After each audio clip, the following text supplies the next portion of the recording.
And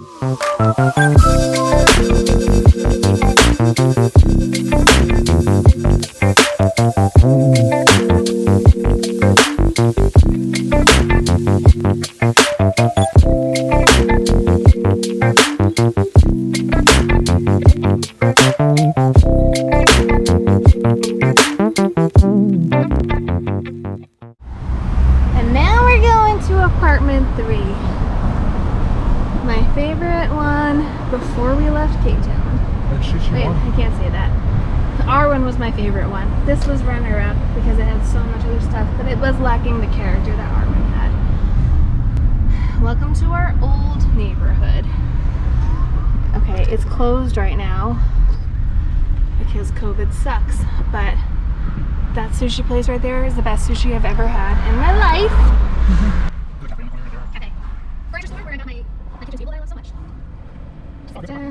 Oh, yeah. Our last apartment in Koreatown only had one parking spot, but luckily right down the block there was a parking lot right here that one could rent a spot from. So that was really nice and worth it. Okay, so apartment number 3. I feel like when you cross a certain block in Koreatown, things start to get a little nicer, and I did really like this part of Koreatown so much more than our original part. This was our last apartment before we moved, and we lived in this apartment right here, and Wen had all his plants on this balcony, and it almost looks like we still live there. They got so many plants outside. But one of the great things about this was that it had a central air. It had central air and parking. This was, I think the main difference between this one and the last one they were in was that this was owned by like a larger apartment company, which was great because they definitely enforced certain rules. Yeah, they took care of things, and I don't think we ever had an issue with getting into our parking lot. It was so nice. This car's going in there right now. It has automatic parking. You press the little button, your garage door would open, and like I could come home at any time. It was you great. Just take the elevator and side up. It was great. Yeah, and that's another thing. You were coming home really late. We wanted to make sure that it was safe when you were coming home, and this was great because you could just get in and just take the elevator up. Yeah. And at other places, if you had to park, maybe like 2, 3, 4 blocks away at like 8 o'clock, 9 o'clock, I didn't want you to be doing that. A little bit of cons was that this area does get a little busy with people going out, and occasionally at like 1, 2 o'clock in the morning, there would be like drunk people sitting on the stoop over there, just kind of like singing songs. At one point, Wen had to get out of bed because someone literally had parked their car across the street. They were jamming a song and dancing in the street, and it was like, are you kidding me right now? Yeah. What was that, 2 a.m.? Yeah, it was like 2 a.m. Ridiculous. Go away. It was about $1,800 to live here. And it had central air, it had one parking spot, which was like totally nice. They had a laundry room that was probably in the best condition compared to the other laundry rooms that we had. But then we also paid for the parking spot for Wen, which is like right over there. And we also had to pay for like bills and utilities. So like I feel like we were spending like $2,100 to live here, considering everything. I think at that time that was even a lot for us, but we felt that there were a lot of improvements to our life that turned out to be worth it, and we wanted to be safe. We didn't want to have a headache of trying to find parking and spending how much is your time worth if you're spending 40 minutes or every day trying to find parking. Yeah, well, we pay more where we live now, but where we live now has been the first place in Los Angeles where we are not moving after we've hit the 1-year mark. Yeah. And that's a really big thing. Was there anything bad about this place? Oh no, there was an incident. So do you want to talk about the incident? Yeah, I can talk about it. Okay, well then let me just film you for a second.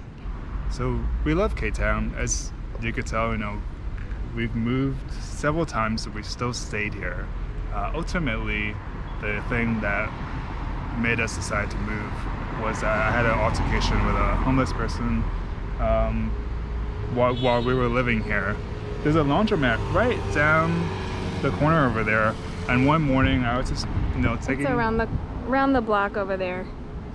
I was just taking some clothes to the laundromat, and on the way back, out of nowhere, a homeless man just came and punched me in the face. Said some racist things to you. Yeah. You want to feel safe where you live. Yeah, definitely.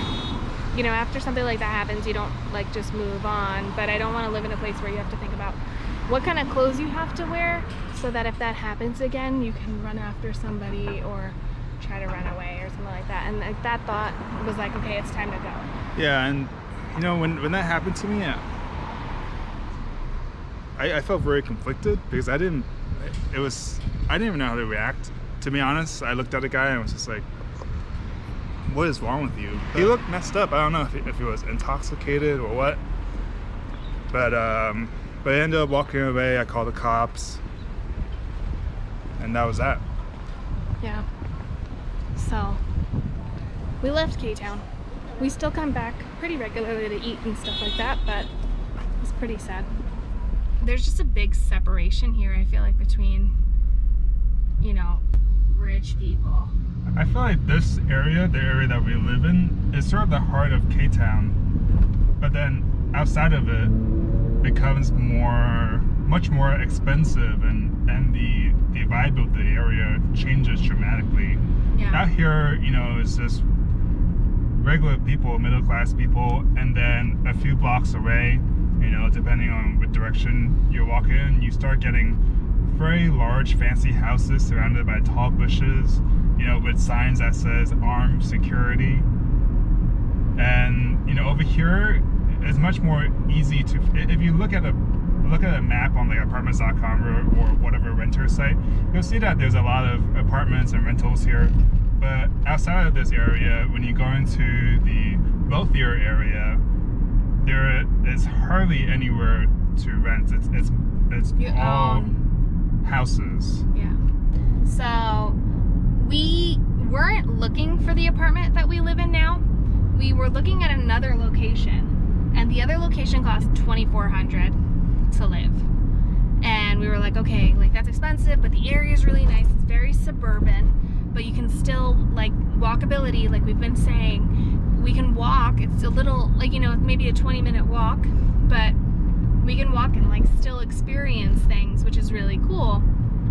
And then as we were gonna get out of there, we made a left turn down the block. We saw this apartment building that is it's like a community, and we just decided to look and see if they had anything available for showing, and they had a 2-bedroom apartment for $2,500, which definitely cost the most out of all of our other ones. But it's just a different way of living, and I'm really surprised that we're even able to afford it. But honestly, we've worked our asses off since we've come to LA, and I think that we deserve it. And yeah, I appreciate everything that we have. Yeah, I really like the apartment that we live in now. To be honest, I'm a bit shameful to say that we pay so much for it. And if I was just living by myself, I'd probably live at a cheaper place that has less amenity, not as nice, and just save up my money.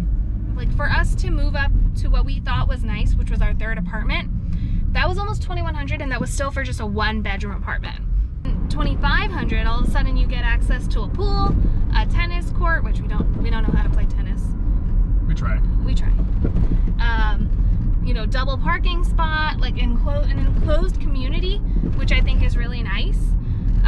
My commute time didn't change. His commute time got better. I was like, this looks nice. And also my family got to come and visit, which was worth everything to me. I was like, my mother would never step foot over here, but also if she did, I would give up my bedroom and sleep on the floor for anybody who came to visit me, but it is nice to have the extra space to accommodate guests. So my apartment's not that nice right now. I'm not really gonna show it because we're in quarantine. We've been living in it. We have lived in this space more than any other apartment that we've been in. But you caught a glimpse of it in the last one.